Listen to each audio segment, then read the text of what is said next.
Get that woman out of here. She's making the floor look dirtier just by standing there. Henry Brooks's icy voice tore through the waiting room. Wealthy eyes snapped toward Aisha Carter, the woman in a worn green uniform, shoulders frayed, still gripping a wet mop.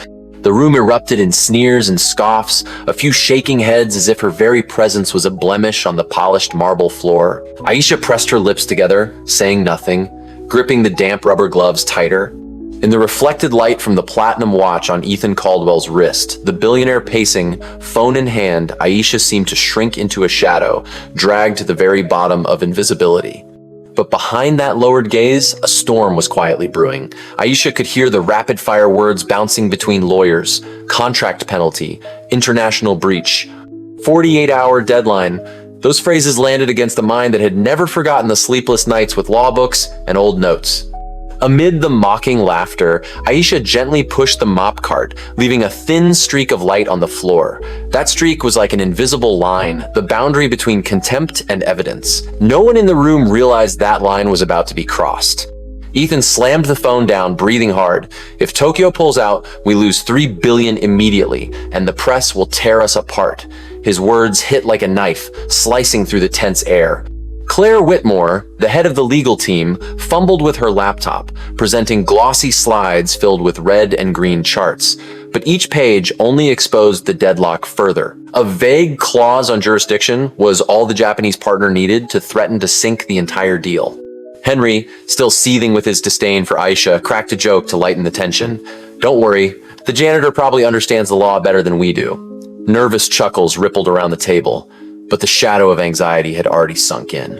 Aisha sat in the corner, pretending to organize her tools, eyes fixed on the red-flagged text on the screen.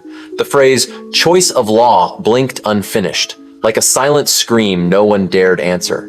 While Ethan rubbed his temples, Claire blamed the translation team, and Henry called in another advisor. Aisha took a quiet breath. She knew exactly what was slipping through their fingers, and her silence wouldn't last much longer. A click sounded. In Aisha's mind, memories flashed. 3 days earlier, during a prep meeting, Claire had stood in front of the projector, voice sharp, "Don't worry. The translation app will handle communications, highlight any unclear clauses, and send them back." The team nodded hastily, scribbling notes without question. On the risk register board, the last column about cultural, legal context remained empty, glaringly blank as if it never existed. A young assistant tentatively suggested, "Should we add a section on differences in legal systems?" Claire glanced at him, waved it off. No time for trivialities. The slides flipped on, bursting with data, arrows, and enlarged charts. Aisha, mopping behind them, paused for a moment. She saw that blank space, eyes locked as if hypnotized. Small as it was, for anyone who had studied international law, it was a black hole that could swallow a contract whole. The meeting ended, laughter echoed down the hall, polished shoes clicked in rhythm, luxury car doors slammed shut. Only Aisha remained, mop in hand, staring at a forgotten paper. Choice of law clause, pending review. The memory faded. Back in the present, as Ethan shouted into the phone and Claire frantically flipped slides, Aisha understood. That black hole was yawning wide, ready to consume them, and no one in the room dared look it in the eye. While everyone's attention was glued to the glowing red contract, Aisha quietly pushed her cart to the corner. Beneath the damp rags and cleaning bottles, a worn notebook peeked out. She opened it gently, pages crowded with handwritten notes on international clauses, arrows connecting to choice of law. Ink smudged as if tears had fallen on it. She adjusted the small earpiece tucked under her curly hair. From it came the familiar voice of an international law podcast she had listened to for years. The sound merged with the scrape of the mop and the whir of the projector, two worlds overlapping. One of the invisible janitor, one of hidden brilliance. She remembered her unfinished college years, having to quit to care for her brother after an accident. The mop became her livelihood, the notebook her only inheritance from school. For years, Aisha had added to it, as if knowledge itself tethered her to the light. Now, as Claire fumbled with flashy slides, Aisha closed the notebook, her fingers brushed the worn spine. In those deep brown eyes, a silent determination flickered. A day would come when these words would no longer hide in the shadows. The door swung open. Millionaires entered, their polished shoes striking the marble in sharp rhythm. The sound echoed like an unspoken declaration of power. Tailored suits hugged bodies, silk ties glimmered, leather luggage gleamed, a chorus of ostentatious wealth. Laughter, sharp and high, burst from Henry as if trying to dispel the pressure. In that instant, a few eyes swept past Aisha, standing in the corner with her still damp mop. They passed her like a stain, a presence not worth noticing. A female guest adjusted her diamond necklace and tilted her head slightly as she walked by, as if fearing the green uniform might spoil the lavish scene. Aisha lowered her gaze, lifting the mop in a slow, deliberate sweep.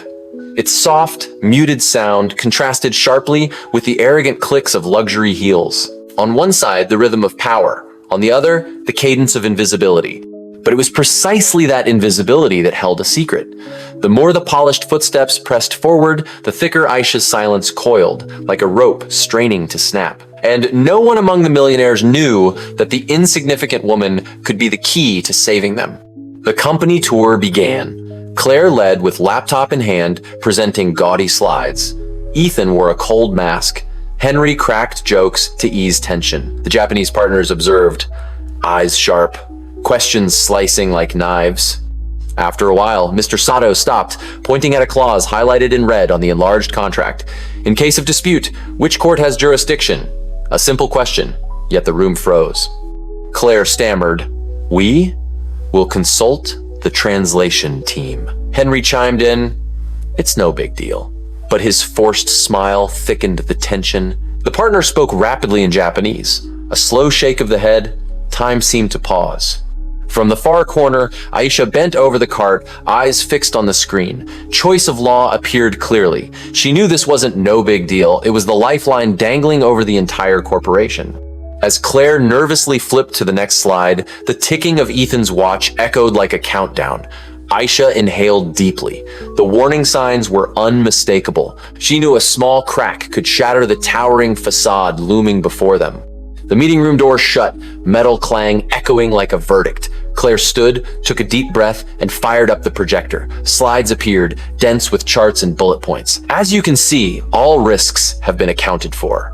Her words rang out, but no applause followed. Mr. Sato leaned forward, voice calm but sharp as a blade. "According to this contract, in case of dispute, which court will you rely on?" Claire smiled awkwardly, fingers flying across her phone. The translation app will clarify the details." Silence filled the room. The machine translation produced nonsense, jumbled and absurd. Henry tried to save face, meaning, "We'll handle it in a way that's mutually beneficial." His voice trembled, and the partner's impatience became palpable. Aisha, at the far end, lowered her head to mop, back taut. She caught every word, every pause. These gaps weren't technical errors, they were cracks in their credibility. Ethan ground his teeth, slammed his hand on the table. "I need a precise answer now." No one responded, and in that deadly silence, Aisha sensed a landslide approaching. "Break, 5 minutes." Ethan's voice cut through, and he strode from the chair. The team spilled into the hallway, escaping the smoke-filled tension. Claire immediately dialed New York, voice urgent. "We need a verified translation immediately." The response? "Impossible. Time zone differences, the documents are too complex." Henry paced back and forth, sweat dripping from his forehead, repeating, "Is there a way to fix this? Can we patch it?" But every call ended with a cold, dead tone. Ethan leaned against the wall, hands over his face, the platinum watch on his wrist, feeling like it was pressing him into the floor. A few meters away, Aisha stood, adjusting the mop cart, her ears strained to catch every fragment of conversation. Keywords hit her memory like the last missing pieces: termination fee, arbitration, impossible. Claire dropped the phone, voice choking. "If they pull out, we don't just lose $3 billion. The press will destroy this company." Henry cursed under his breath. Aisha bent down, pretending to wring out the mop, but her eyes sparkled. She knew the panicking team was standing before a wall with no exit, and in her hands, those old notes could very well be the key. Ethan's phone vibrated violently. He pressed it to his ear, face draining of color. They're considering pulling out. Tokyo is ready to sign with a competitor. The words hit the hallway like a bomb. Claire froze, laptop nearly slipping from her hands. Henry stammered, "No, that's impossible. We've come too far." The meeting room door burst open, an assistant rushing out to whisper, "The partners want a final explanation. Without it, they will cancel." The sound cut like a knife, straight to everyone's throat. The atmosphere was so thick, every breath could be heard. Ethan clenched his fists, eyes bloodshot. $3 billion. My reputation. If it's all gone, I won't forgive any of you. Everyone fell silent. Only the ticking of the clock echoed like a countdown to the end. Claire hunched over, typing frantically, hoping for a loophole. Henry stomped, sweat pouring like rain. At the far end of the hallway, Aisha gripped the mop tighter. Her heart pounded like a drum, forcing her toward a decision. She could see clearly the pit they were falling into. And in her mind rang a single question. Stay silent and stay safe, or step forward and risk everything? Aisha leaned against the wall, hands shaking as she pulled off her soaked rubber gloves. The smell of cleaning chemicals stung her skin. She looked at her bare hands, the fingers that had flipped through hundreds of law textbooks, tapped away in the library as a law student. Memories flooded back. The day she received the dismissal letter for unpaid tuition, the day her father died, the day she had to take cleaning jobs to support her brother. She had walked away from the lecture halls, but her notebook and knowledge had never left her. Claire's pressing voice echoed down the hallway. "We're out of options. There's no more time." Henry punched the wall, cursing. Ethan growled like a cornered animal. Aisha inhaled deeply. If she stayed silent, they'd collapse. If she spoke up, she would be ridiculed, maybe even fired. The weight of that decision pressed on her shoulders. She opened the notebook in the cart, flipping to the page highlighted in red. Choice of law clause pending review. The words burned like fire in the dark.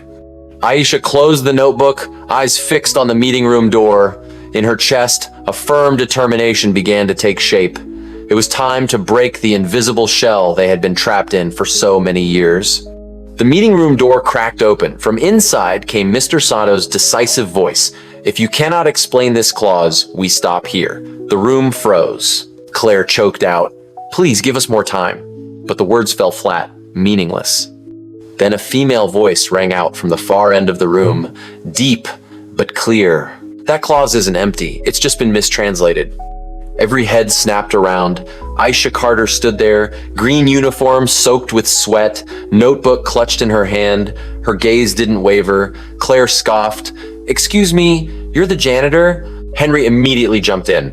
"Don't waste our time." But Aisha didn't step back. She opened the notebook, pointing to the red highlighted line. Choice of law is not simply about language. It determines which court has jurisdiction over disputes. Leaving it blank effectively gives the advantage to the other party. A ripple of murmurs ran around the table. Mr. Sato raised an eyebrow, leaning forward for the first time. Ethan squinted, as if he couldn't believe his ears. In the room's stunned silence, Aisha's words struck like a hammer, breaking the invisible wall. The balance of power began to shift. "All right," Ethan murmured, voice skeptical. "Sit down. If you understand, help us translate this clearly." A chair was pulled out, the creak echoing. Yet his tone carried a tinge of condescension, a seat not for input, only a free translator. Aisha sat, feeling the scrutiny from all sides. Claire handed her a microphone, fingers deliberately pressing mute. "Translate, word for word. Don't add anything." The reminder was a chain, locking her into a lowly role. Mr. Sato spoke in Japanese, stern. Aisha listened, translating smoothly, with such clarity that a few people were taken aback. Henry shrugged, trying to hide his embarrassment. She must have picked it up somewhere. But when the next question hit, if the clause is blank, which court has jurisdiction?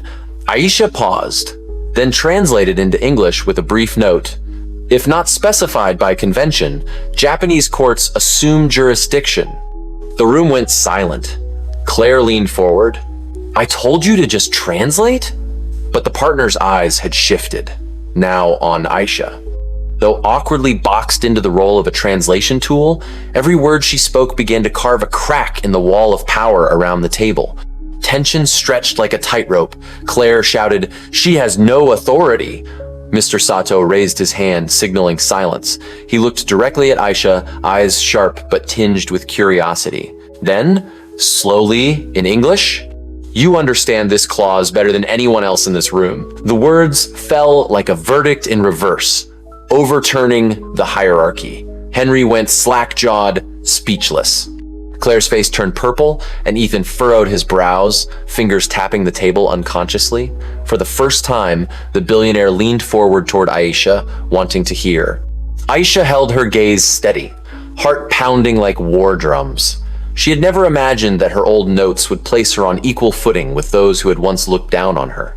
Mr. Sato continued, "If this deal is to survive, I want to hear from you." Chairs around the table felt suddenly cramped. A pen clicked softly. Every eye turned to Aisha. For the first time, the mop was no longer her symbol. It was the worn notebook, opened in the light. And in that moment, the balance of power officially tipped. The woman once dismissed had become the decisive factor. Aisha closed the notebook gently, lifting her head. Her voice was no longer that of a disregarded janitor, but firm and clear.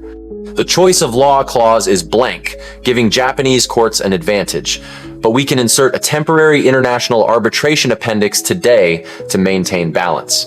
Claire leapt up, protesting, "You have no right to propose legal strategy," but Ethan raised a hand to silence her. His eyes were sharp, hiding a glimmer of fragile hope. Aisha continued marking up the printed contract quickly. "If we add this clause, we won't be immediately penalized, and it gives us more time to renegotiate." Every stroke of her pen cut through the tension, turning the meaningless text into a concrete escape route. Mr. Sato watched closely, then nodded slightly. "This makes sense." Short words, yet the room swayed. Claire clenched her fists, lips trembling. She just got lucky. Henry stayed silent, anxious eyes on Ethan. The billionaire, after a moment of thought, tapped the table. "Proceed." In that instant, Aisha had claimed the position no one thought she deserved. For the first time, she led the game. The discussion continued. Mr. Sato switched back to Japanese, even-toned but probing. Aisha listened, translating to English not mechanically, but carefully conveying nuance. He's concerned that adding the appendix now may be seen as disrespectful. The room shifted. Claire frowned. "That's not literal." Aisha remained calm. "True, but it's how he perceives it. Miscommunicate culture, and the deal dies." Ethan looked at Mr. Sato, saw him nod slightly. A fleeting smile appeared on the stern face, a signal of trust no lawyer had gained in weeks. Henry whispered, "She just softened them?" Claire ground her teeth, turning away. Aisha leaned forward, voice firm. "We don't just need the law correct. We need the language right. Without it, every signature is meaningless." A hush fell over the table. Ethan nodded slowly, eyes heavy with recognition for the first time. Mr. Sato smiled, placing his pen in front of Aisha like an invitation. "Continue." In that moment, the oppressive tension transformed into a quiet of potential. Aisha was the only bridge standing strong. She brought the contract closer, eyes scanning each line. Her finger stopped at a small, nearly forgotten section. In case of dispute, default penalty is 25%. She tapped the pen decisively. "This is a ticking bomb. If uncorrected, they can penalize even before trial." Claire jumped up. "Impossible! That's just a standard clause, rarely enforced." But Mr. Sato shook his head, stern. "In Japan, it is effective." His words hit like a hammer, leaving Claire speechless. Aisha continued, "We can sign a supplemental NDA now, temporarily locking the clause, then propose an arbitration clause to bind them. If agreed, the whole contract no longer hangs by a thread." The room fell silent. Ethan tapped his pen on the table, eyes on Claire, then turned to Aisha. "How much time would that buy us?" "At least 3 months," Aisha answered without hesitation. A murmur spread. Henry's jaw dropped. Mr. Sato smirked. "She's right." In that moment, all the glossy slides became meaningless. Only the faded notebook pages and the determined voice of someone once dismissed mapped the only path to survival. "Enough!" Claire shouted, voice cracking in the tense room. She snatched the mic from Aisha, eyes blazing. This is a multi-billion-dollar deal. We cannot entrust its fate to a janitor. The table shook. Henry swallowed hard, eyes averted. Ethan squinted, silent, fingers tapping the table. Mr. Sato sat, observing like a judge, awaiting judgment. Aisha looked directly at Claire, voice calm and steady. I am not replacing anyone. I'm only stating the facts everyone else ignored. Claire flicked her hair, pressing the remote to advance slides. But the screen froze, text distorted, charts meaningless. Meanwhile, Aisha's worn notebook lay open before them, notes clear and specific. It was a clash of two worlds, old power clinging to titles and simple yet practical knowledge. Ethan slammed his hand on the table. I don't need titles, I need solutions. His words rang like a blade, severing the tension. Claire froze, face pale. In that moment, power shifted. No longer in the hands of the expensive suits, it leaned toward the woman with the ink-stained notebook. For the first time, truth outweighed status.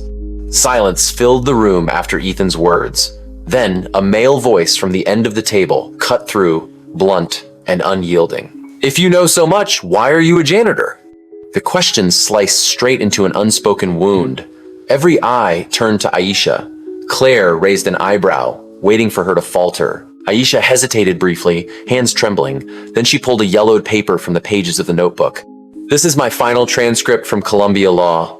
I had to leave school when my father died to support my brother. This job is only how I survived. Her voice didn't shake, only stark truth resonated. The room fell silent. Henry pressed his lips together, avoiding her gaze. Claire lowered her head, hands clenched, unable to respond. Mr. Sato nodded slightly, eyes showing respect. Ethan stayed silent for a long moment, then leaned back, looking at Aisha differently, not as a janitor, but as someone who had stepped out of darkness. In that instant, the room's axis shifted. No one could deny Aisha's value, and the question meant to belittle her had turned her into a living testament to resilience. The tension in the room was so thick that the only sounds were the flipping of papers and the tapping of pens. Ethan slammed his palm onto the table. I want a final answer. Can we save this deal or not? Aisha took a deep breath, her voice steady and commanding. Yes. If we sign an additional NDA, include an international arbitration clause, and commit to revising the choice of law within 30 days. Do it now. Here. All eyes turned to Mr. Sato. He slowly lifted his pen, scanned the room, and then signed the addendum Aisha had hastily drafted. The ink touched the paper, a faint scratching sound, like a note of liberation. Henry slumped into his chair, exhaling sharply. Claire lowered her gaze, fists clenched, silently conceding defeat. Ethan stood, looking at Aisha with a mixture of surprise and admiration. The deal survives. His voice was hoarse but weighted with relief. In that instant, the room seemed to explode. Yet the focus was no longer on the billionaire or the sharply dressed lawyers. Every gaze was on the woman in the teal uniform, with an old legal notebook open in front of her. The climax had arrived, and it was Aisha Carter, the one once underestimated who had pulled the empire back from the brink. As the room buzzed with quiet relief, Ethan Caldwell rose. The man who had shouted and threatened just moments ago now paused, swallowing his enormous ego. Then he turned to Aisha. Carter. He called her by name, no longer the janitor. From this moment forward, you will join us as a temporary legal advisor. This isn't a request, it's an invitation. He reached into his briefcase and placed a sleek black business card, the symbol of power few in the company ever touched, directly in front of her. That gesture spoke louder than 1,000 words of praise. The room froze. Henry's eyes widened. Claire's knuckles whitened from gripping her hands. Mr. Sato smiled, nodding subtly as if confirming that recognition had finally been earned. Aisha looked at the card, then at her hands still faintly scented with cleaning solution. In her deep brown eyes, a spark lit up. She didn't speak, she just nodded. But within that nod was an unspoken declaration. This seat, at last, belonged to her. In that moment, the balance of power officially shifted, not based on titles or wealth, but on knowledge and courage. The next day, the company's internal news flashed across every screen: Tokyo deal, success through innovative legal solution. Not a single word mentioned Aisha, yet everyone in that boardroom knew where the credit truly lay. Ethan sent her a brief email: "We'll discuss your long-term role. I owe you more than thanks." Henry avoided her gaze whenever passing by. Claire remained silent, no longer scolding, but her look carried a bitter sting. Aisha returned to her daily routine, pushing the mop cart, cleaning floors. But on top of the cart, her legal notebook was no longer hidden beneath a rag. It sat proudly on top, open to fresh notes, as if declaring she would no longer stay in the shadows. That afternoon, back in her small apartment, Aisha received an email from a community law school, an invitation to teach part-time. She sat quietly, hands hovering over the keyboard, eyes brimming. For the first time in years, the future felt open, not shaped by sweat and cleaning, but by her own voice and knowledge. A week later, the executive boardroom fell into a heavy silence. The internal investigation report flashed on the large screen, bullet points laid out clearly, legal review oversights, translation errors, gaps in cultural legal context. Ethan sat at the head of the table, his voice low but firm. "We nearly lost everything, not because of money, but because of arrogance and underestimating the small things." He paused, scanning Claire and Henry. "This system needs change. Immediately." A memo was drafted during the meeting. The company would implement processes to identify and promote hidden talent, regardless of current title or role. The sound of typing echoed, each keystroke a hammer on the harsh truth. The old system had failed. Claire lowered her eyes, her expression dim. Henry fidgeted, trying to swallow his regret. But no one dared argue. Aisha wasn't in the room. She only heard the news through hallway whispers. But when she caught the phrase, "system change," her lips curved in a small smile, a mix of faith and solace for the years she had been overlooked. That evening, the halls were empty. Aisha pushed her mop cart slowly, her steps light, drifting through memories. Around the corner, she noticed a new employee, a young woman with curly hair tied hastily, hands gripping a cart loaded with buckets. The girl stepped aside, murmuring, "Sorry, I'll clean quickly." Her eyes were anxious, echoing the same look Aisha had worn for years. Aisha stopped, pulled out the sleek black business card Ethan had given her, and placed it on the young woman's cart. Her voice was gentle. "Don't let anyone define your value by your uniform. You are worth so much more." The girl froze, hands trembling as she accepted it. A glimmer sparked in her eyes, the light of newly found belief, passed on. Aisha turned and continued down the hall.